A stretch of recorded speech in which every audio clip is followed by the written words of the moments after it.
का का नाही दिसत मुलांमध्ये जिंकण्याची भूक? आपल्या मुलांमध्ये ती जिद्द का दिसत नाही? हा जेव्हा प्रश्न आपण स्वतःला विचारतो तेव्हा आपण एक गोष्ट विसरतो पालकांनो, की आपणच त्यांना कसं घडवलं आहे. पूर्वीच्या काळचं चित्र जरा डोळ्यासमोर आणा. घरात एकच माणूस कमावणारा, मर्यादित साधनं आणि मोठी स्वप्न. आई वडील स्वतःच्या इच्छा मनाशी दाबून मुलांसाठी जगत होते. मुलं देखील हे सगळं पाहत होती.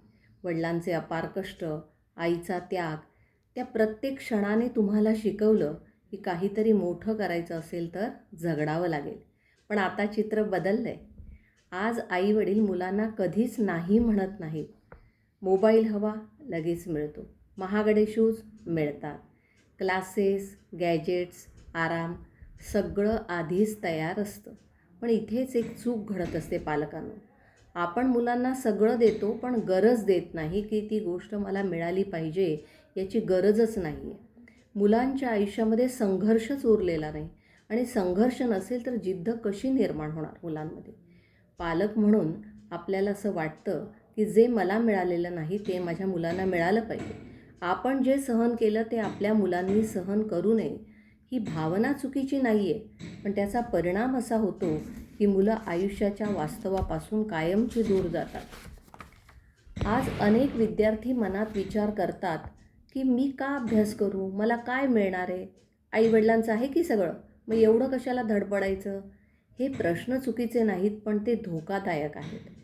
कारण त्याच्या मागे एक न बोललेली सवय लागते, सगळं काही तयार मिळण्याची. सोशल मीडिया, गेम्स, रील्स आता हे फक्त वेळ घालवण्याचं साधन राहिलेलं नाही, तर ते एक फेक, एक खोटं, एक आभासी असं समाधान देतात. कारण एका रीलवर 100 लाईक्स आले की मेंदूला वाटतं की मी काहीतरी केलं, पण खरं म्हणजे काहीच साध्य केलेलं नसतं. आणि हळूहळू मोठी स्वप्न बघण्याची हिंमत कमी होते. लांब पल्ल्याच्या मेहनतीपेक्षा छोट्या आनंदाची सवय लागते. पण इथे फक्त मुलांनाच आपण दोष देणं योग्य आहे का? खरं तर आजची मुलं जशी आहेत ती आपल्या निर्णयांची सावली आहेत.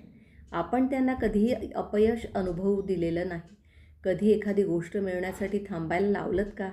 कधी त्यांना स्वतःला पडू दिलंत का, धडपडू दिलंत का? तर बहुतेक वेळेला उत्तर असं मिळेल, नाही. आपण त्यांच्यासाठी सगळं काही सोपं करतो आणि नकळत त्यांचं आयुष्य कठीण करून ठेवतो आहे. विद्यार्थ्यांच्या मनातही एक वेगळं सत्य आहे जे कदाचित ते बोलत नाहीत. काय वाटत असेल त्यांना? की आमच्यावर हे लोक विश्वास ठेवत नाहीत. सगळे निर्णय आधी स्वतःच घेऊन टाकतात.